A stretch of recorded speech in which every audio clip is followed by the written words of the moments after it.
Ask the Experts about Verbena. So we are not only going to talk just about Verbena, but also combinations with Verbena and what they work well with. My name is Diane Blazik. I'm the Executive Director for National Garden Bureau that is hosting this webinar, as well as All America Selections, which you'll hear a little bit about during our webinar, some of our award winners. And I also have with me Gail Pabst. She's there. She's the one who opened the doors for you. So that's wonderful. And our two panelists, I will let them introduce themselves in just a second. We have Olivia from Syngenta Flowers and Katie from Ball Flora Plant, Pan American Seed, and Selecta One. But before we get started, just a little bit of housekeeping. First of all, if you put your Zoom on speaker mode, that way you can see the person speaking instead of like a whole grid. There's a grid view and there's a speaker view, should be up in your upper right-hand corner, depending on what kind of device you are on. And also, I wanted to say that you are welcome to ask questions. Please ask questions. The more questions, the better.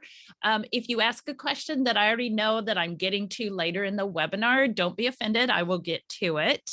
And so with that, I think I will let our panelists introduce themselves, tell you a little bit about their companies. So I will toss it over. I'm going to go alphabetically. Katie, we'll toss it to you first. Okay, good morning, everyone. I'm happy to be here as an expert, and I'm a spokesperson for Ball Horticultural Company, which has several breeding companies underneath it. So you may not know Ball, but you definitely know, the Wave Petunias from Pan American Seed, and our All America Selections winner in the Beets Verbena from Selecta One, and Ball Flora Plants. So I'm standing in today to give you some insights on plants and how we bring plants to market, and how you could be successful with the Year of the Verbena. Thank you. And now Olivia. Wonderful. Well, hi guys, I'm Olivia Morgan. I am a customer marketing manager for a wonderful company called Syngenta Flowers. Some of the items you might know from us are Sunfinity Sunflower and the award-winning Calliope geraniums, kind of the best geraniums out there. So I'm glad to be with you here today. We've got a whole lot of activity in Verbena, and we're here to help you be better gardeners. So thanks for letting me be your expert today. Thank you so much. And so first, what I want to say is this is the Year of the Verbena, and you might be like, well, what does that mean? So the Year of program is something that National Garden Bureau has been doing since about 1980, well before my time here. It's a program where we wanted to put focus and attention on one crop class, not a specific variety, but a whole class. And the idea behind it is to inspire and educate. So my hope today, in fact, I'm 100% confident of it, that you will walk away today with a lot more knowledge about the different types of Verbena and the breeding work going on, and you'll be very inspired to go out and try these in your own garden. And I kind of have a funny story to tell about Gail and I. And Gail's going to be laughing about this, but every year we get, we launch a new Year of the Year of program, because we have annuals, perennials, etc. It never fails. Once we get our website loaded with all these photos and the fact sheet, she and I are standing here in the office going, oh, well, I have to go buy some Verbena now. I've never planted it before and I'm going to try it, or, whatever the case might be. So we call ourselves kind of jaded horticulturists, but we really, really get excited about our Year of program. So hopefully everybody on this webinar will too. Everybody will learn something. I think that's really fun. Yeah. Yes. Oh, I'm sure you guys are going to have lots of tips. There's always for more us. to learn. Yeah. Yes. So let's talk. You both are from different breeding companies, be it seed breeding or non-seed breeding. And what would be great is if you could talk a little bit about some of the breeding work, which would be very interesting, I think, for everybody. And so maybe talk about what your breeders are looking for. What are they trying to develop when they're coming out with new varieties? For us here at Ball and all of our breeding teams, they're always looking for ways for the gardener to be more successful. Like the end user really needs to feel like they're a successful gardener, because we want them to come back and use plants over and over again in their gardens.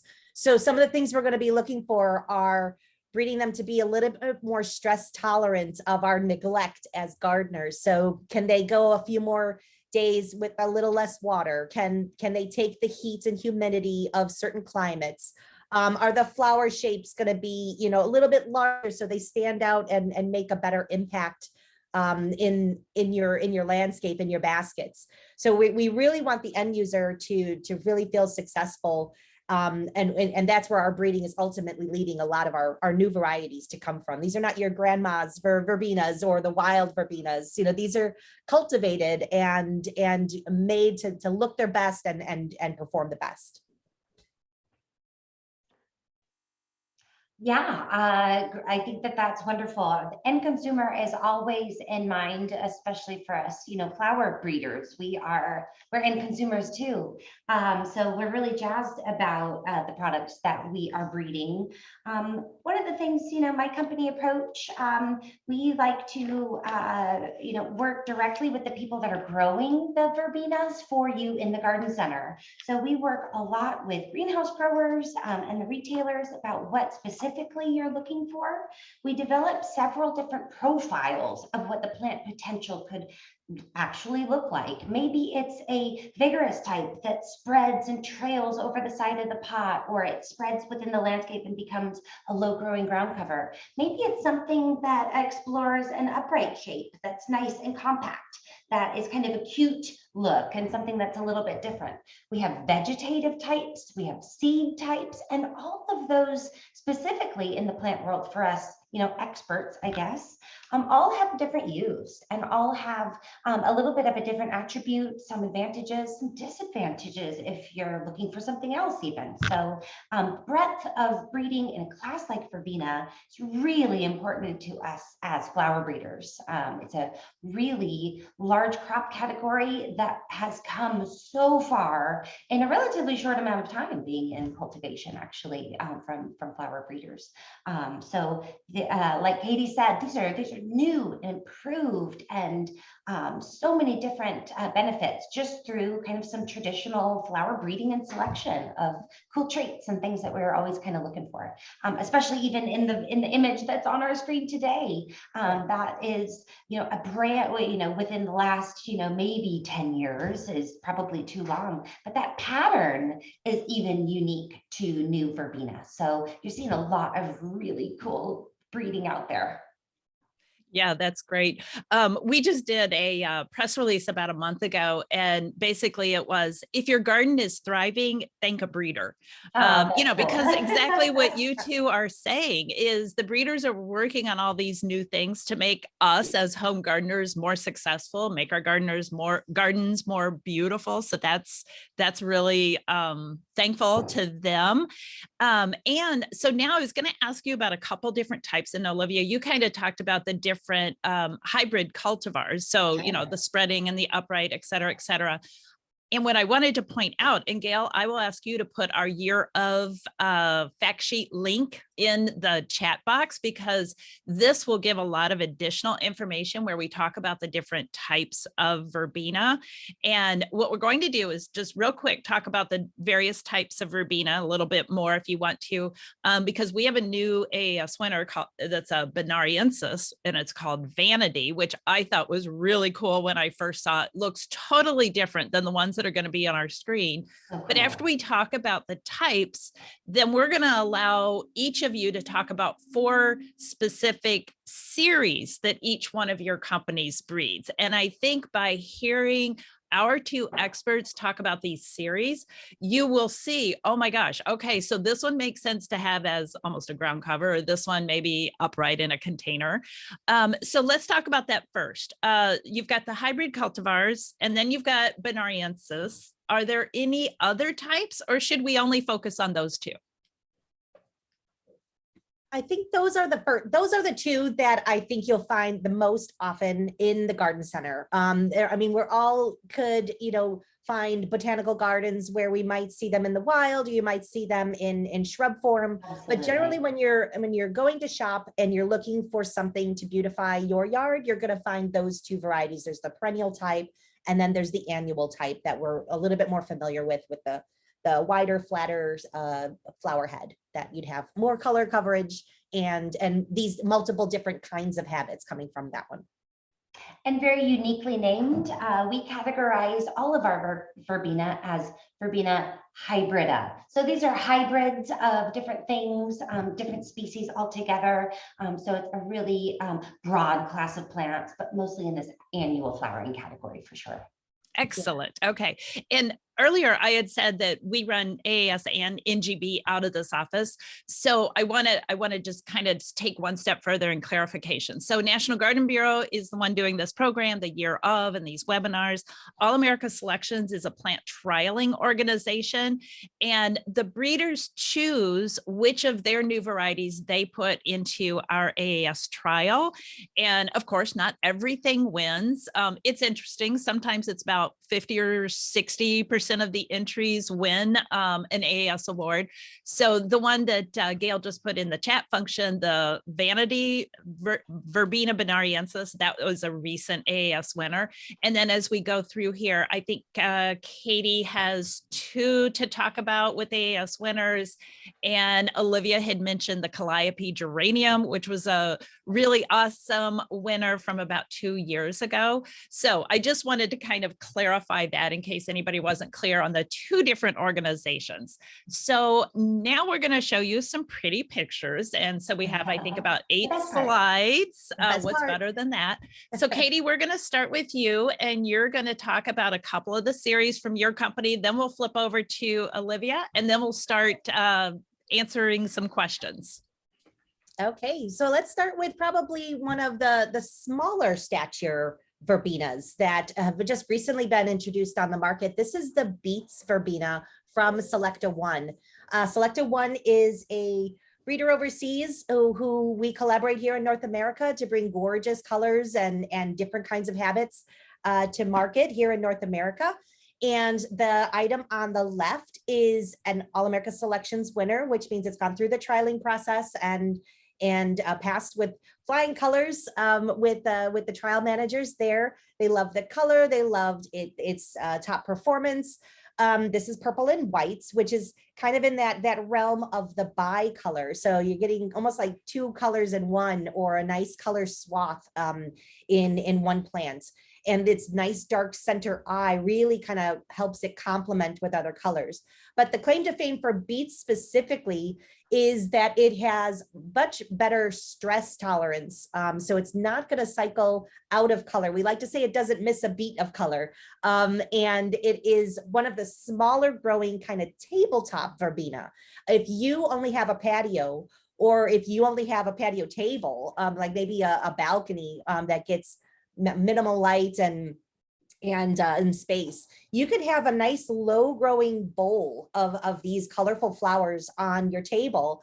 And it doesn't take up a lot of space. It's not going to get wild and rangy. You can see from some of our photos online and the previous photo on the screen, it's got this nice slow mounding habit. Yep, that's it. And that's about all the spread that you're going to get from the Beets verbena. The whole series right now sits at 4 solid colors in typical verbena colors, which run from whites through red and pinks and purples.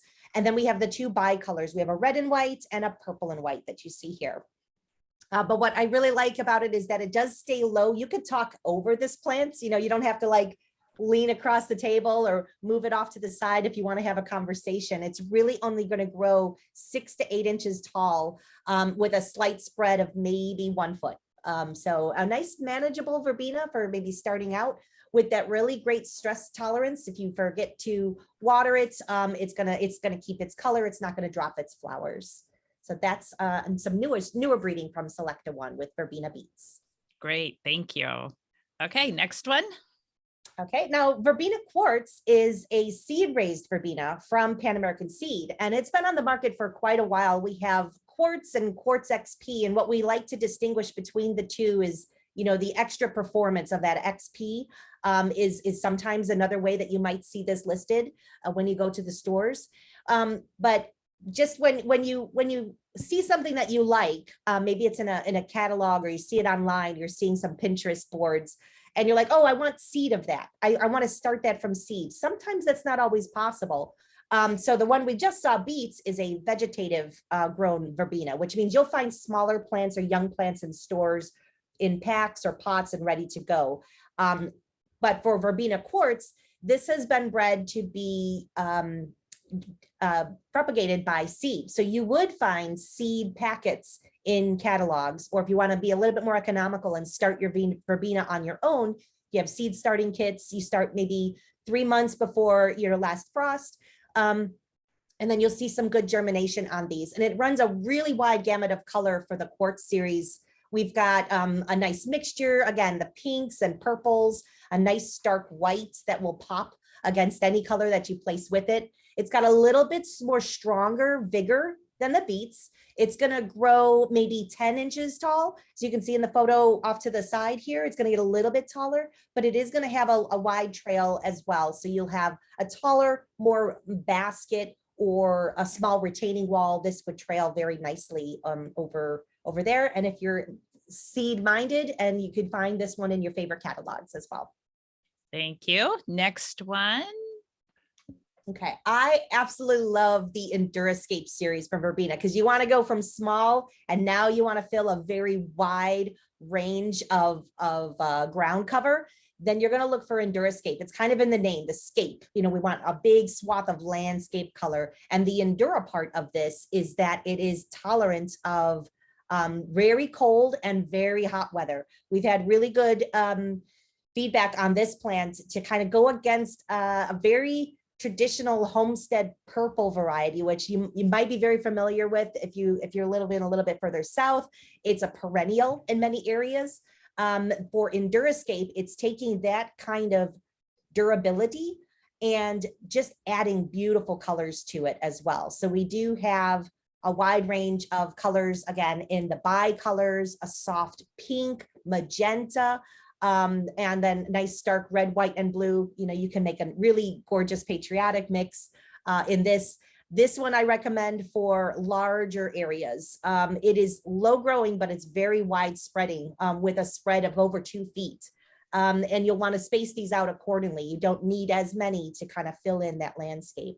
And I would definitely recommend this one if you have retaining walls, if you've got really large window boxes, or something where you want to see a trail kind of tumbling out of a container, maybe big whiskey barrels. I love that look as well. And it matches really well with other plants. It feeds like a durability of, I think, to zone 7, where you might even see some overwintering, or it might be the last plant that comes out of your garden with the frost. So definitely one to look for if you need that stress tolerance, heat tolerance, and cold tolerance too. Excellent. Okay. And so your fourth one, you've mentioned Firehouse, but here's 2 versions of that.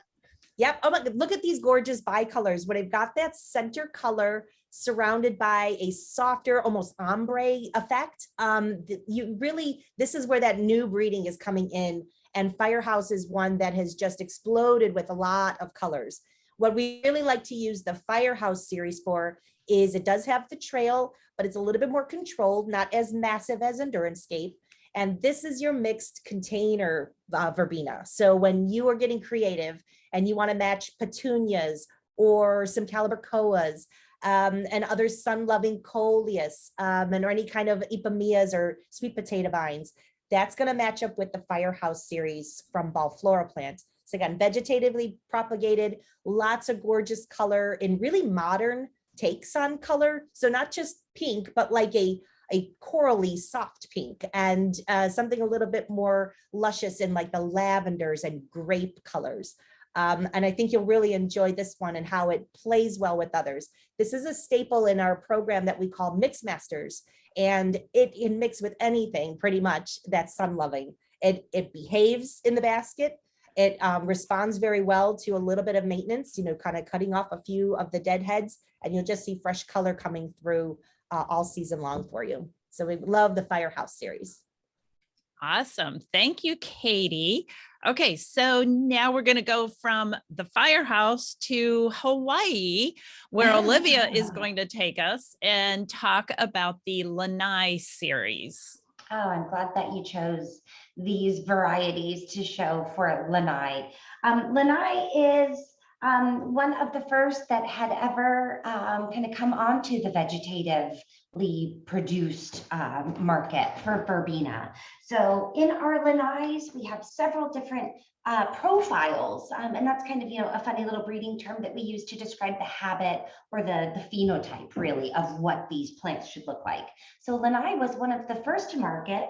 They happen to be really kind of that traditional thick-leaved Verbena, and its claim to fame is when it was launched, it was the most powdery mildew tolerant Verbena on the market. So we had identified that that is a problem with Verbena, and especially traditional Verbena.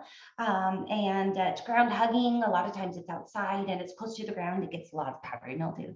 So our breeders worked with lots and lots of different trialing sites. Of course, AAS is one of those trialing partners that we use, but it's a global effort. And actually, we planted some of our Verbena varieties alongside squashes and cucurbits and things like that to really screen them for a lot of mildew tolerance. Those are kind of just, a screaming example of things that always have some kind of powdery mildew on them. So really kind of record-breaking disease tolerance, and that's really an advantage for the consumer, but it actually comes back as, we're working again with those growers and the retailers, that these are the big advantages of some of the new breeding out there.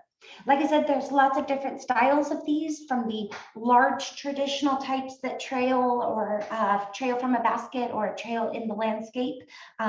We're always looking for large flowers. You see that whole inflorescence of flowers, but each individual flower gets larger and larger with more, advanced breeding. You see this lime green that's on the left-hand side and the peach that's on the right. Those are, kind of like how Katie said, there's modern colors. We're, of course, always looking for that really great, again, red, white, blue, rose, purple, blue. Those types of colors are obviously very important.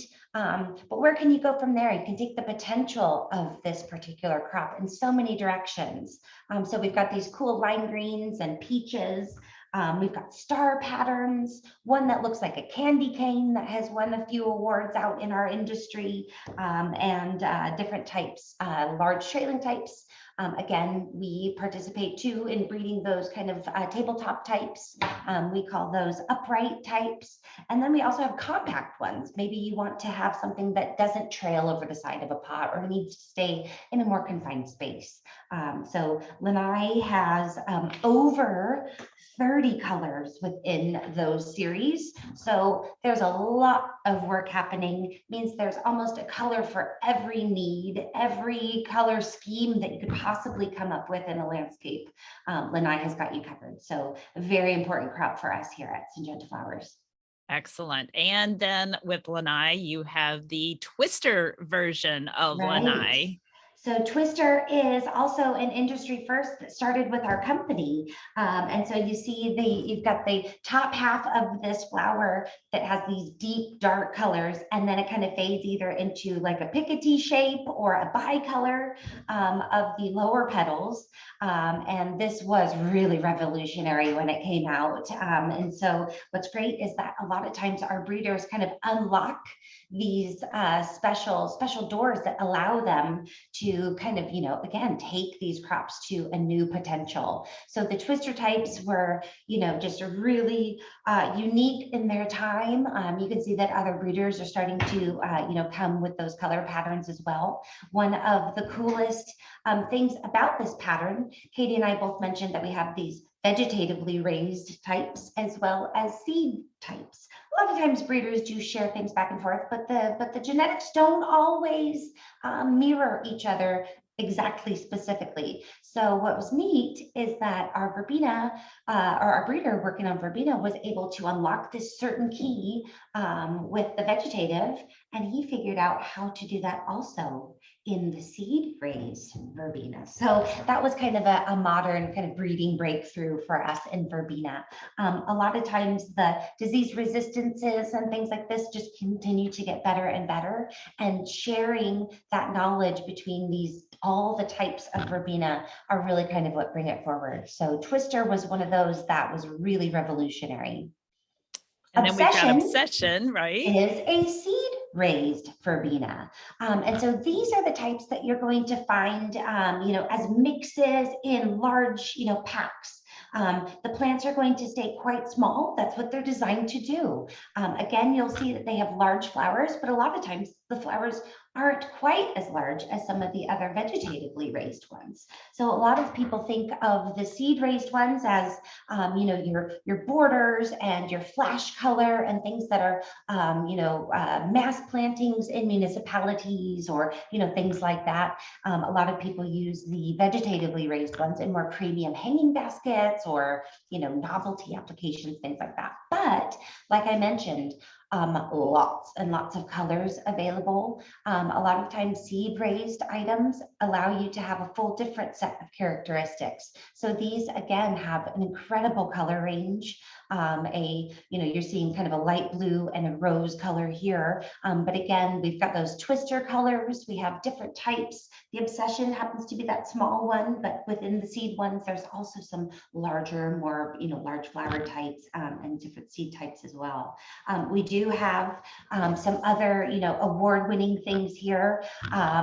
Tuscany is again another seed raised type that fits a little bit of a different profile. So if Obsession is for the pack, Tuscany is a little bit more for a larger pot.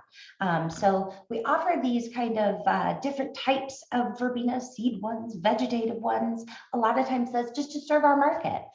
Some growers prefer a vegetative one. Some growers prefer a seed raised one. So we're kind of filling in all of those special needs with our verbenas. Again, you're seeing a really large color range here. We talk about the eye on the verbena quite often. So this is a burgundy with eye. If we get a solid burgundy, we would just call that burgundy. So again, there's a lot of options here as consumers. What's great about that, not to overwhelm you because that is a lot. We've got almost hundreds of verbenas that between Katie and I in our companies. What's great is that you can trust the verbena that you're finding in your garden centers. Us breeders and the growers and retailers, working really hard at bringing you the best stuff. So you can see that, Katie and I work for, similar companies, but we're always trying to notch here better and better and better. And so that pays off for you guys as gardeners. And you're exactly right. I mean, that's why we want to do these webinars is, absolutely. We visit both of your companies and numerous other members when we go out to California in the spring, and we're always seeing the newer varieties. So we want to share that with everybody.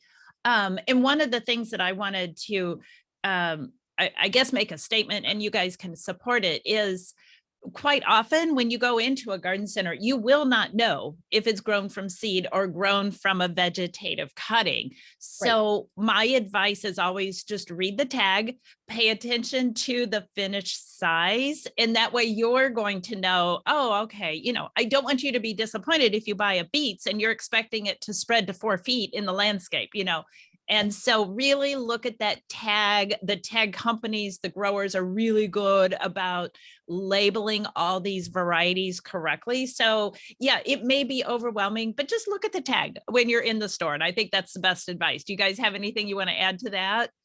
I think that's perfect because you're going to go to the stores, and especially if you're buying component plants, small little annuals, and we're trying to sell you the promise of what this plant will turn into be. And a lot of times maybe there's just a bloom shots to tell you what color it is on the plant tag. So that could be deceiving if you think, oh, it's gorgeous, I want it to stay this small. And then all of a sudden it spreads 2 feet in your garden and it takes over everything else that you've planted. So definitely pay attention to those plant tags that give you the spacing, the height, width, spread. Those are going to be very important. All of the Verbena are going to be full sun Verbena, since we're talking very specific about this class. So that should be no problem. Just make sure that it gets full sun, but everything else on the plant tag is going to be important because you've just learned that there are so many different kinds of verbena out there. Or loudspeaker, whatever you call that icon.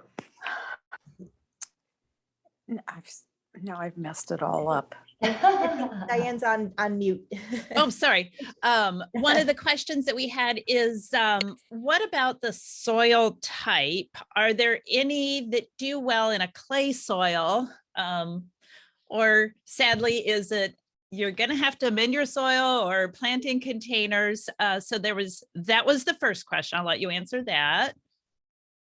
I mean, clay soil in general, there's not much, it's all about the root growth and the saturation of the moisture that's coming through. So I highly recommend adding fresh potting soil to your ground, amending your soil. If it's a completely dry, you do the little kind of test on your hands. If you can take a handful of soil and it stays clay in your hand, that's a good indication that for the best success for any of your plants, you'll want to amend it and just work in a good potting soil, some good, organics, whether that's a mushroom compost or something organic, just to kind of work in the soil a little bit for whatever area you're planting. That's just going to give the roots the best chance to spread out and to not be saturated with water. They don't want to drown your roots. And it's most important when you're first planting, when your plant roots are small and they haven't had a chance to establish just yet.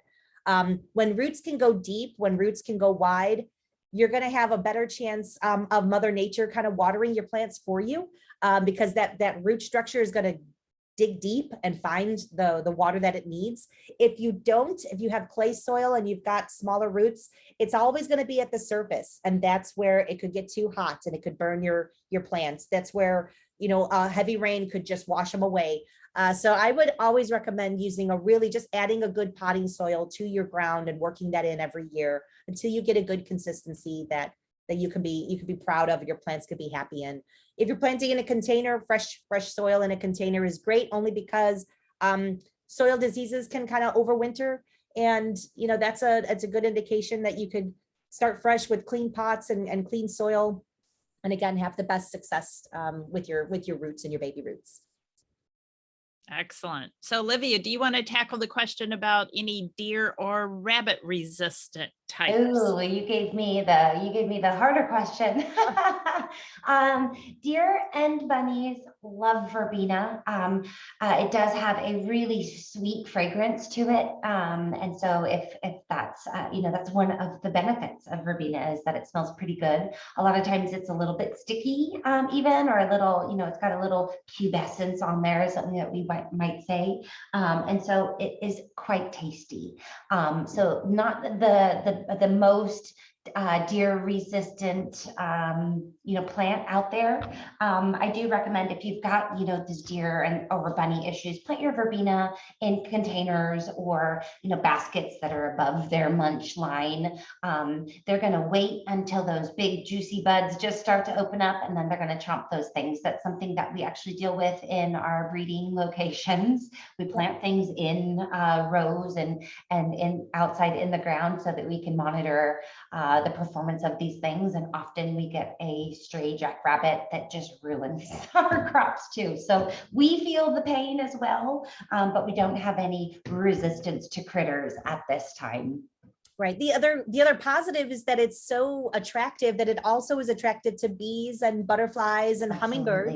So it's a trade-off of wildlife in gardens. You're creating this wonderful ecosystem to increase pollinators, but it's also, especially at that tender stage of the young flower stage, they are quite edible for those hungry spring bunnies and deer.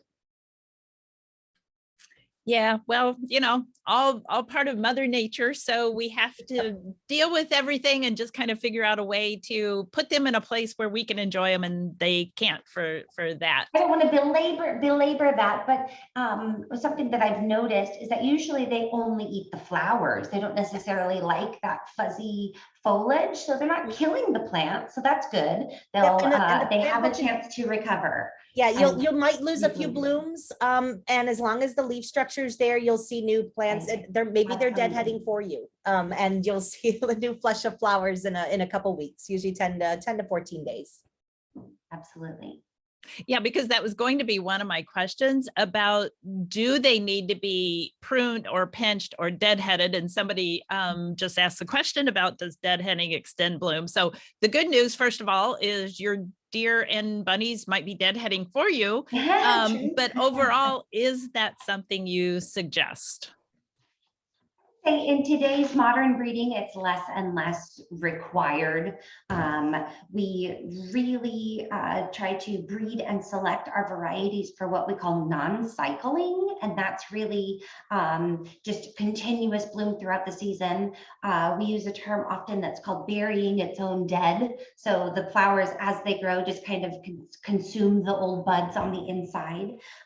Most of the more modern kind of vegetative varieties out there are just so incredibly floriferous that they continue to grow and continue to bloom with really not a lot of extra work required. As with all things, even though we're breeding for non-cycling or continuous blooming, a little bit of plant maintenance is always usually a good idea. If plants get overgrown or they're sweeping the floor and they're starting to look like they need a little shaggy, give them a little trim, and that will also rejuvenate a verbena really quickly. Verbenas are tough as nails, especially these days when you kind of handle them with pruning and that kind of thing. I would say that most varieties these days are probably okay with very little deadheading, which is kind of a modern advantage of new verbenas. Okay. Maybe Katie has fallen off. I think so. We will watch for her to come back, which sometimes happens.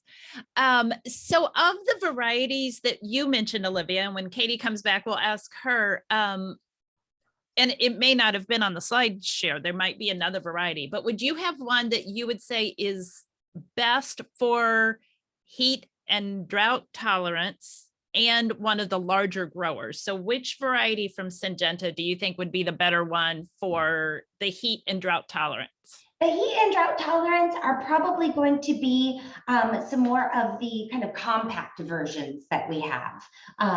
As Lanai is a great variety for large hanging baskets. But really you want to make sure that the plants can get a little bit burned on the outside if they're not watered extremely well.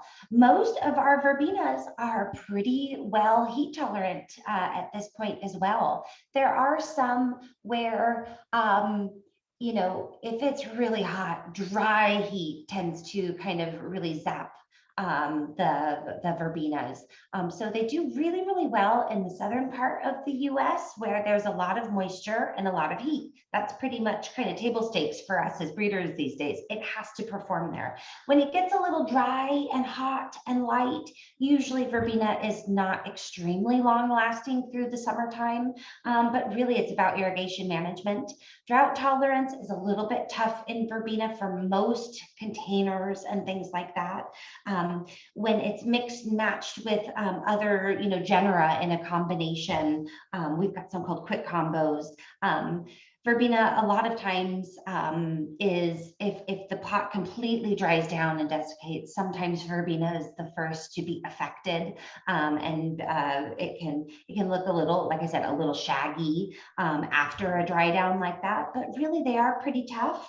I would say that if you've got a really drought inflicted area, verbena is maybe not the best choice for you as an annual. There's some other things that will give you a ton of color and a little bit less maintenance required or a little bit less irrigation required there. But verbenas are a really great option for heat as long as it's being well watered. So again, Okay, kind of great. place it with caution. So Katie, welcome back. Don't know what happened. Sorry, hope it wasn't me. I didn't freeze on a weird screen or anything like that. Okay. So the question is, of the varieties that you mentioned or other varieties, would you say one of them, is there a larger one that's more heat tolerant? Like what would you recommend for a large grower that's heat tolerant? I would say our Verbena Endurascape is probably the most heat tolerant. But I will add to what Olivia said. It's the moisture. It's that dry, crispy heat that is, this is not a lantana. I mean, they're in the very similar families, but a lantana is going to take a little bit more of that drier conditions. If you can keep your moisture in the soil, and as the plant grows, it regulates the temperature that way. When you have very small little plants, that's the key, is to kind of establish it. And as it starts to spread and cover the ground and keeps that moisture from aspirating into the air, for a landscape verbena, I would say Endurascape or the Homestead, that's where you'll see a lot of that tolerance come into play. But again, if you have a higher, if you are more low maintenance, you can only water a few containers, then a container of verbena near your home where you could see it. It is kind of like a canary in the cage if you're mixed with other sun-loving plants. If you've been a little neglectful, you'll see it in the verbena first before your petunias go down, or even your calibrachoa. And that's when you're like, oh, hey, I should give a nice deep soak. Let the pot, like water, run out of the bottom of the pot for a while so that you get a good moisture rich soil content, and you'll see the plant bounce back relatively fast. If you end up with a little crispiness, some of the plants flowers might start to droop or dry up a bit. You can clip those off and you'll see new seed heads, new flower heads coming through to kind of, they'll let you know that it's like, okay, well, you kind of ruined this round, and you can come back and see us in another 5-7 days. Okay, great. So we have a question on fertilization, and then we've got one other question about lantana and verbena, and I have a funny story about that one. So can one of you kind of address some quick general things about fertilization? Then we want to spend at least about the last 15 minutes talking about plant combinations. I think our website recommends every 2 weeks for a good, like, kind of balanced flower fertilizer is fine. Or if you're a little bit more organic, you can go as low as like 3-1-1 ratios. That's fine. Whatever feed you can give a verbena is really going to help with its flower power. Very similar, maybe not as aggressive as like a spreading petunia, but a typical petunia or a flowering annual, it does pretty well with a fertilizer regime. And that's sometimes the key with flowers in baskets. When you want to see them perform all the way through the season, you just got to remember that every time you water your mixed containers or your baskets, you're kind of leaching out any of the nutrition that would have been in that soil. So if it's a particularly hot summer and you've been watering maybe every day or every other day, that's just more and more nutrients that have been dripping out of the pot as well. So to add that back in every 2 weeks, 10 to 14 days, or something lower dosage with every watering, it's really going to help boost your blooms for verbena. They'll respond pretty well to fertilizer. For me, when and using verbena as a consumer, as a gardener, it's lucky if it gets any fertilizer at all. So I would say there's probably the possibility, unless you're a chronic over fertilizer, that you cannot over fertilize a verbena. As a petunia, it's a blooming annual, so it wants to bloom, it wants to grow during that season, and then it will slow. So as so long as you are giving it some kind of love and fertilizer, I'm not going to name any brands, but we all know the blue stuff that's just easy to do and easy to use it. Your verbena will thank you. Don't get too complicated with it, but it is a blooming annual. It wants some food. Okay, great. So one of the questions that we have here before we start talking about combinations, somebody said, I always mix up lantana and verbena.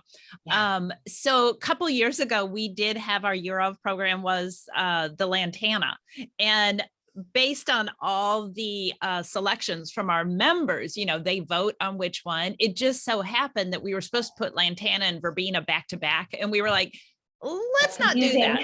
It might get too confusing. So would one of you kind of talk about how they're related or how they aren't related? And maybe, obviously the lantana is a much more sun-loving, heat tolerant, it sounds like, than the verbena, but just talk about the differences briefly. Sure. Syngenta is North America's #1 supplier of lantana. So if you think that we have a lot of verbenas, we have an equal or more amount of lantanas. Lantana is a crop, again, that is a little bit newer to the scene, I guess, as far as, garden centers and things go. And I think that that is because of, some of the cultivation that companies like Syngenta and ball companies have really done to kind of take it from a wild, kind of invasive tropical to now being a really drought tolerant, sun loving, beautiful dark blooms, pollinator plant, tough as nails again. So I'm not a botanist to know exactly how they are related, in their genetics. But I would say that, the flowers are very similar, where they've got those clusters of individual flowers. But if you like the look of a verbena in your garden, where it's kind of these balls of color that either are held, as a cluster above, hanging basket, and or ground hugging landscape types, there's the lantana that would work for you as well. The color range is not quite as broad, no blues or, kind of burgundies at this time, but there's some great reds, there's great roses and oranges and white, and the breadth also in lantana, because it's become so popular, is also being, brought to its full potential by breeding companies as well. So for lantana is another really awesome crop to look into. And maybe that's better suits that drought tolerant, hot, dry conditions that we were talking about. That might be a better option than verbena. Yeah, it's another great pollinator plant. You're going to have the butterflies. It's like a landing pad. So that cluster of flowers is just the perfect little landing pad for beautiful butterflies. And again, the color range. So you're going to definitely get more of the oranges and reds and kind of hot summer colors with the lantana, where you'll get more of the cooler blues and burgundies on the verbena side. They kind of both have this kind of hairy type of foliage, a little bit pinchy. They have like a scented foliage as well. So they kind of cross in that line.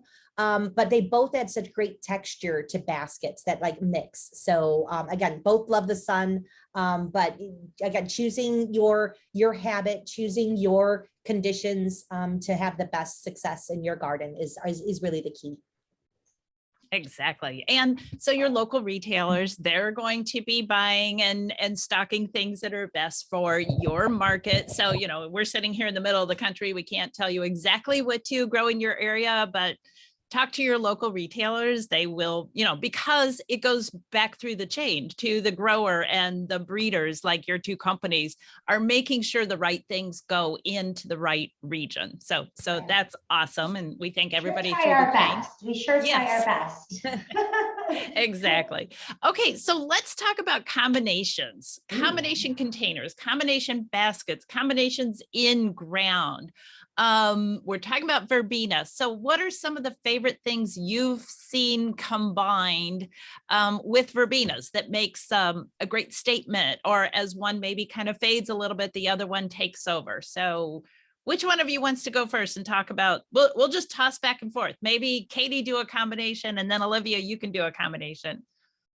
All right, I will start. I love our Firehouse Verbena mixed with other sun lovers.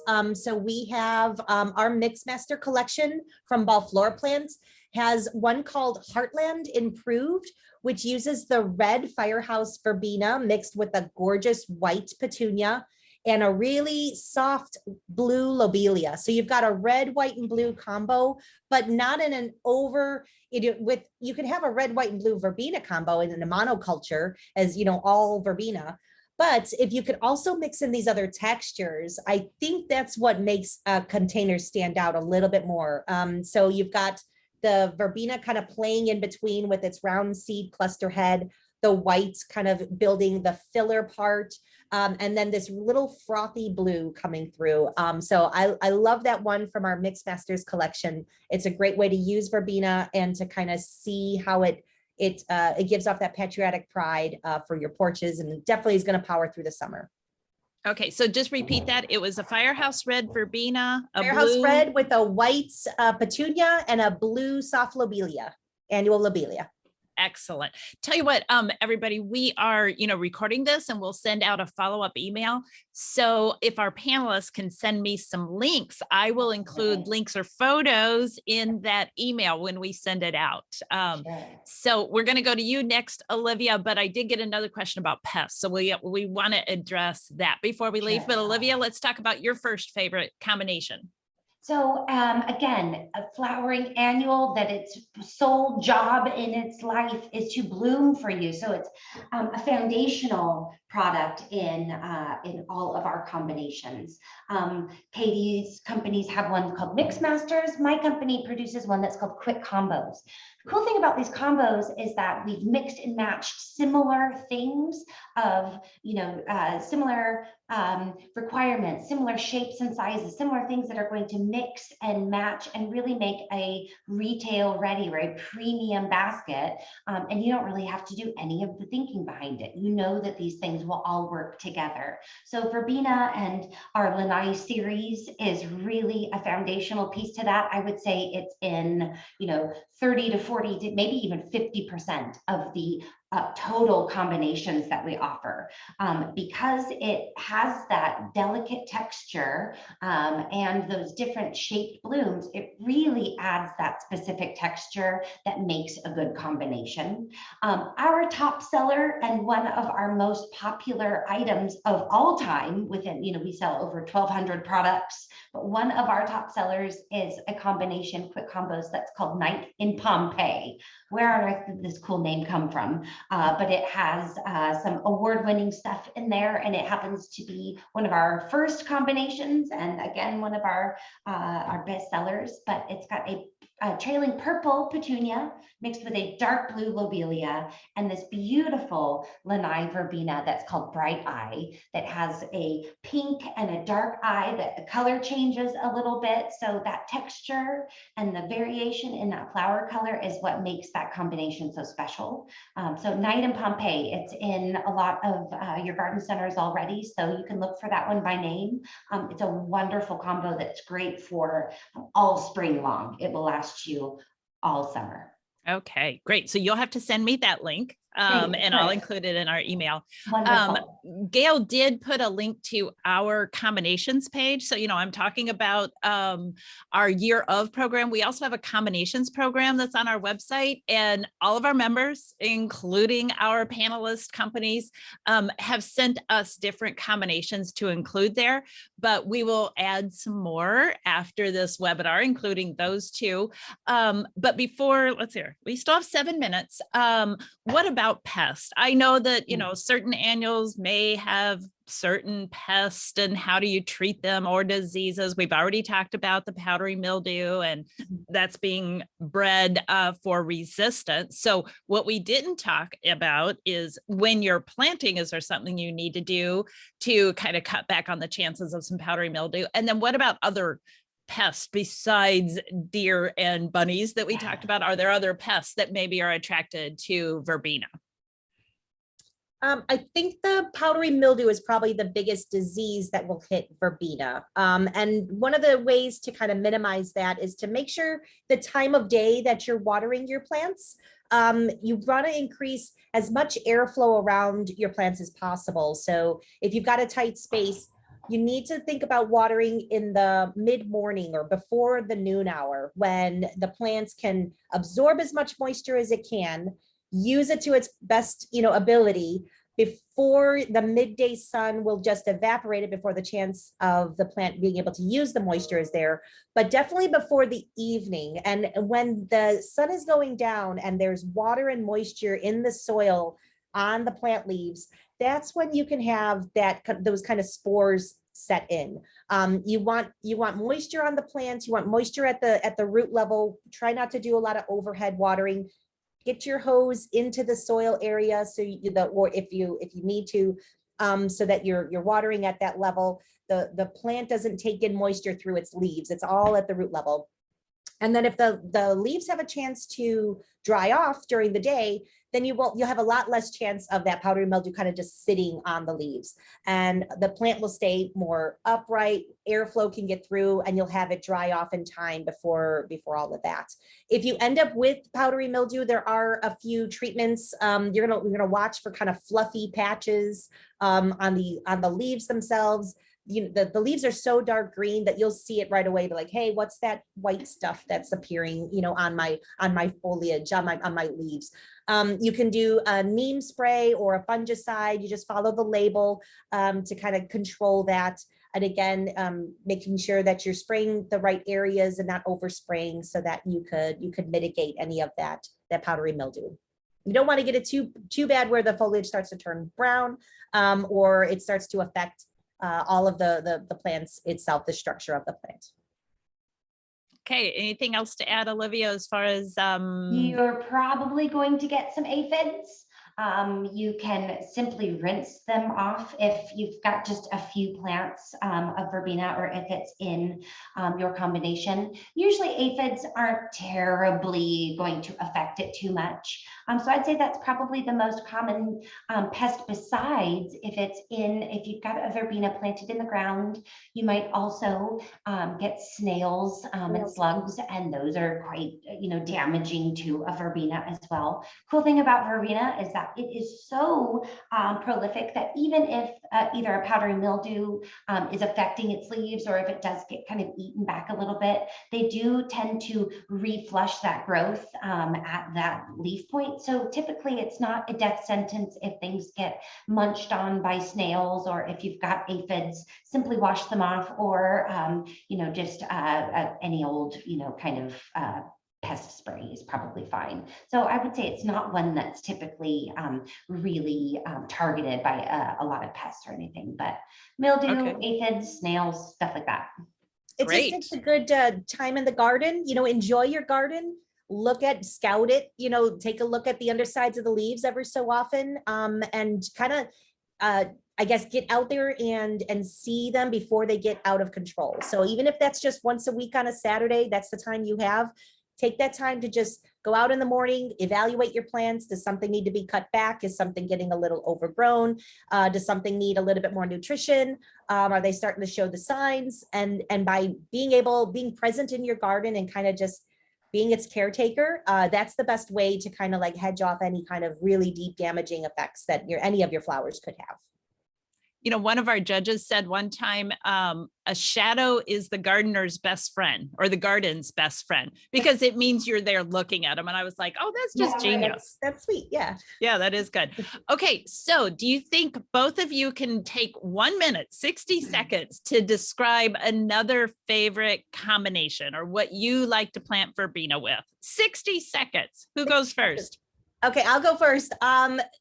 If I'm going to look at like a really large size container, again, let's make sure that you're choosing the right verbena, because a mixed container, you want to make sure that the proportions are right. You don't want one plant to just take over everything. So if I'm looking at the Endurascape and like a big whiskey barrel, I want to make sure that the plants that stand up to that Endurascape are going to match its habit. So again, those plant tags come into play there as well. It's not just color and sun. You really have to look at the spread and the vigor of all those plants. So there is one that we love called Big Flirt.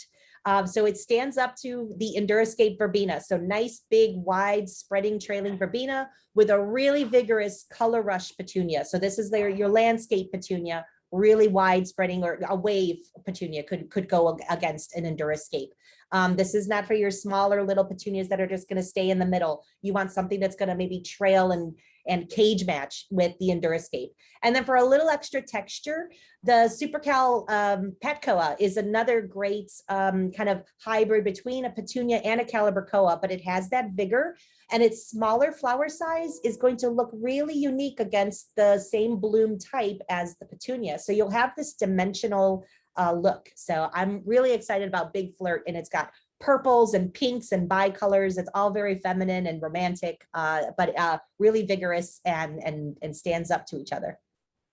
Awesome. Okay, Olivia, toss it back to you to close I like things the out. novelty ones. I like the varieties that have a little extra pizzazz. I mentioned one earlier that's called Candy Cane. I mentioned the Lanai Bright Eye within the quick combo called Night in Pompeii. We have one of the slides that Diane showed had Lanai Green Apple and Lanai Peach. We've got a really cool combo, quick combo that's called Mai Tai Mix. It matches peach and lime verbena with a really kind of a deep purple petunia. And that's a little bit untraditional. It's not the typical type of color combo that you'd see, you know, at a Home Depot or a Walmart or any of that. So it's kind of cool and unusual. And I like those ones. Excellent. Okay. Well, I think this was wonderful. We got a lot of information shared about verbena and verbena's best friends in the pot, as well as some lantana. So we really covered a lot, but thank you, everybody. Thank you to our panelists. Thank you to everybody who has attended. We will send out a follow-up email hopefully yet today or first thing tomorrow. And Katie and Olivia, if you can send me links to some of your combinations, that would be awesome.